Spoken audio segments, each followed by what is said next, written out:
let's say you're just hanging out.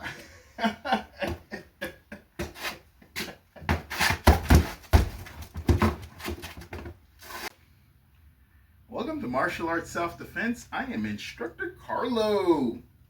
Today, I wanted to talk about self-defense in your fine fitteds. Okay, I'm redoing this video because the last one, the lighting didn't come out exactly the way I wanted to. It was a great explanation, but if you can't see me, then what's the point? Hello, people. Okay, so what we're going to be covering today, number one, awareness. Okay, number two, the hands. Why are the hands important, especially when you're defending yourself in your nice fitteds? Number three, we're going to take a look at the kicks and which are primarily the best types of kicks to execute when you're in a self-defense situation. From my personal experience, again, you're not limited to this. However, this is what I find is most practical. Okay. Number four, we're going to go into the ground and what are our expectations and should you train for ground self-defense. And number five, we're going to go into our 3-second rule, our practicality, and just look at things from an overall perspective. Let's have some fun here. Okay, today you might notice I'm dressed a little bit differently. We're going to be doing more shows, more training sessions in regular clothing. So when I go out, I like to dress nice. I like to present myself well, as do many of you as well. Okay, and so I think it's an important topic in the martial arts. I also have an agenda here that I'd like to follow as we're going along here. Let me just make sure we're here on track. Okay, we're going to cover a couple topics here. Now, again, the whole purpose, there's multiple purposes for learning martial arts. One of them is health, one of them is self-defense, the other one may be for competition. I'm not going to tell you exactly what your goals are. I'm not going to tell you what you want, right? That's for you to decide. Now, when it comes down to the self-defense aspect, there needs to be there has to be a realistic expectation. And part of that is training for the real life scenario, right? Even at a dojo or a guan or a school, however name is presented, usually for a martial arts school for students, they come dressed and practice in their martial arts attire and then go back to their, I want to say, work attire or home attire or casual. Okay, something more casual. And so what we're trying to do is integrate all the different aspects. Training in your loose fitted clothing, as well as being able to train in your casual and work clothing. Okay, and I will be doing future videos on martial arts training in professional attire because it's important. Okay, workplace violence is a real thing. School violence is a real thing. So we need to train for those situations. Okay, so I will tell you, I'm a martial arts practitioner with over 15 years experience in Kung Fu, Tai Chi, and various other martial arts, and including the grappling arts as well. Okay, and I am a civilian. Okay, and I'm just going to touch on the points I touched on briefly before. Okay, so once again, we're covering aspects in our fine fitted. So first thing is situational awareness. And that just means, are you aware of your surroundings and what's going on, and just having a little bit heightened sense of increased awareness sensitivity. Okay, part of that also comes into play is preparing yourself. So, there's this idea that's floated around that, you know what, you practice these high kicks. Are high kicks useful in a self-defense situation because you're not going to be able to stretch if you're being attacked? And I completely agree with that. Now, my counter argument to that idea is, one, if you train in the martial arts constantly, if it's something that you practice, then you shouldn't have a problem executing high kicks on the mat.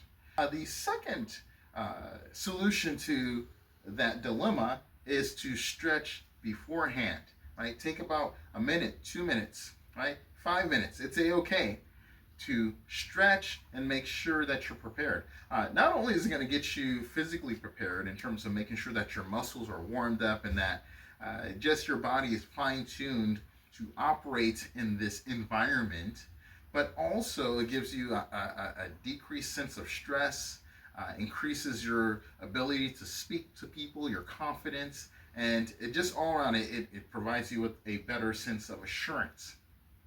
So looking at our awareness and preparing for situations, that's number one. Okay. Number two, the arms, right? The hands.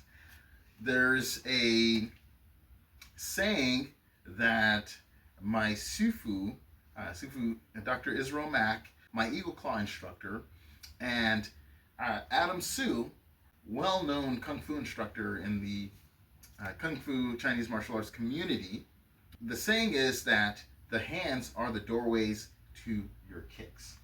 Okay? Meaning that the hands will get you set up, and we're going to talk about this aspect as well. Number three, how to utilize kicks in a self-defense situation. But ideally, your hands, one, they're going to be able to protect the area that it will protect your space. We all have personal space. There's a way you can protect yourself without coming off aggressive. The hand up is one way. Okay, it can be used to calm, or it can be used to protect, or it can be used to strike.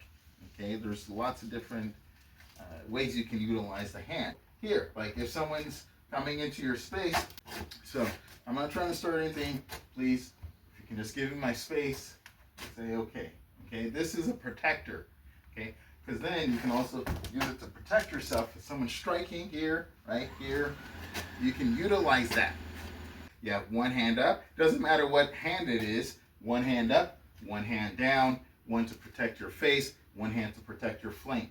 Okay, but when you're here, right, you can just use that hand to protect your space. Also, when you're protect yourself in a real self-defense situation, kicks can be powerful, but they can also be dangerous. So you want to use your arms to block and create that opening. Okay, I'm here, three, right? 1, 2, 3. Okay, so moving on to number 3. That's 6, whatever. Number 3, kicks. So what I emphasize is to practice high kicks and utilize low kicks in self-defense situations. Faster you can bring your leg up here, the more power and the speed you'll have to bring your leg down there. Okay, and then you're also working on just not power but acceleration and other forms and aspects of physics that are related to kicking. So with that said, when you're in your fine fitteds, you're looking good, you're looking great. The only problem is, right, you can't execute those high kicks. So that's the other thing, is that I'm not telling you that high kicks are not to be utilized, or that they're not useful, or that they don't work. No, I've seen plenty of examples where a high kick can work in a self-defense situation.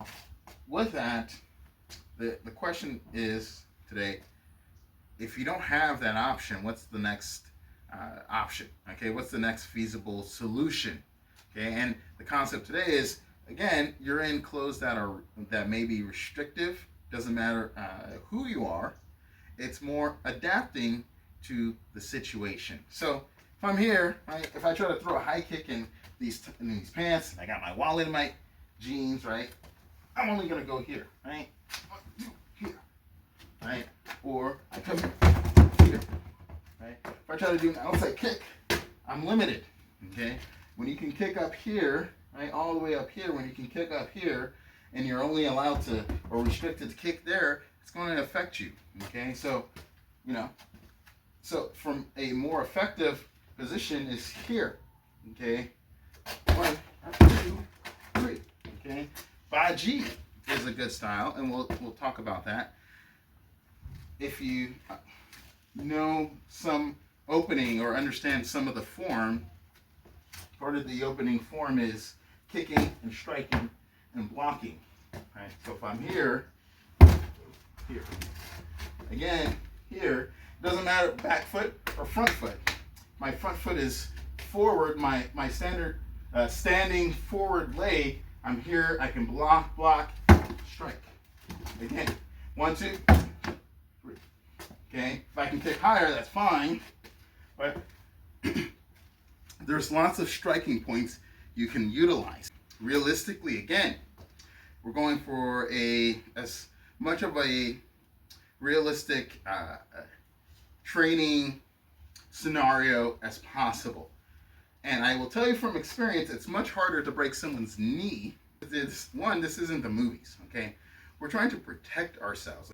If you're dealing with the human body, the femur is one of the strongest bones, one of the biggest bones in the human body. And the leg is just strong as in general, okay? It's supposed to support the body. The knee joint the knees are supported.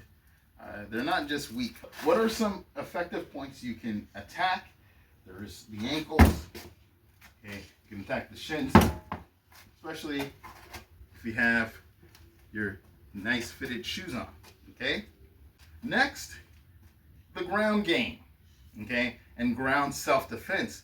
And is it effective in utilizing it in self-defense situations? Yes, yes, yes. Of course, yes. Okay. And as a traditional martial artist, I've always said before, and I've put this in practice, and I've always encouraged students to acquire and learn as much as they can. Right?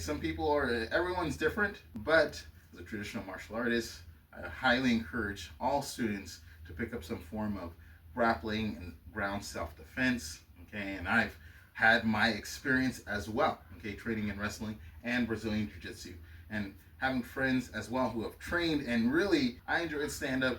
I also am good on my back, so it all works out. Okay, you do what's best for you and your self-defense. But again, going back into situational awareness, there's a couple things you want to take into consideration before you just fall onto the ground. Right? For instance, is there glass? Are there any dangerous objects that would harm you? Okay. Again, my philosophy and what I teach students in terms of self-defense and in terms of trying to, and any situation where you're not comfortable on the ground, or maybe there's other elements at play, and ideally you want to be able to handle yourself. And if you don't have to get on the ground, there's no need to. There's going to be some situations where you have to, so it's best to be prepared, but to be aware. It's different where you're subduing someone as opposed to taking on or trying to escape from multiple attackers. And then lastly, we want to look at the 3-second rule. Okay, 3 seconds or less. Meaning, and I've done a video on this topic prior, being able to fend off your attack and get into a place of safety within 3 seconds. Being able to disengage within 3 seconds. Doesn't mean that's going to be the case. It's just how you keep it in your mind, how you train. They train like this in many different styles, where punches aren't just here or here. Right? You punch through your opponent, okay? Or here, okay? You're punching through your opponent, okay? And you're putting in the power. So ideally, we look at everything again. You go back to the awareness and the hands and the feet and the grappling and what's going to be the most ideal in a situation to protect yourself. And so we're gonna end off today with hitting the bag here. But those are just a couple areas, a couple topics that I wanted to touch on and find very important. So I hope you find this video useful. Again, please feel free to subscribe and hit the like button. Keep training. Okay, hitting the bag. Okay, again, 3 seconds rule. Ready? 1, 2, 3. Okay, 1, 2, 3. Okay, let's go ahead and let's say you're just hanging out.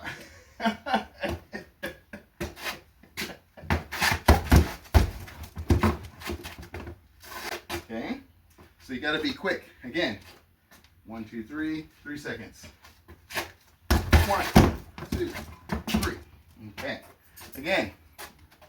1, 2, 3. Again. 1, 2, 3. Again. Again. 1, 2,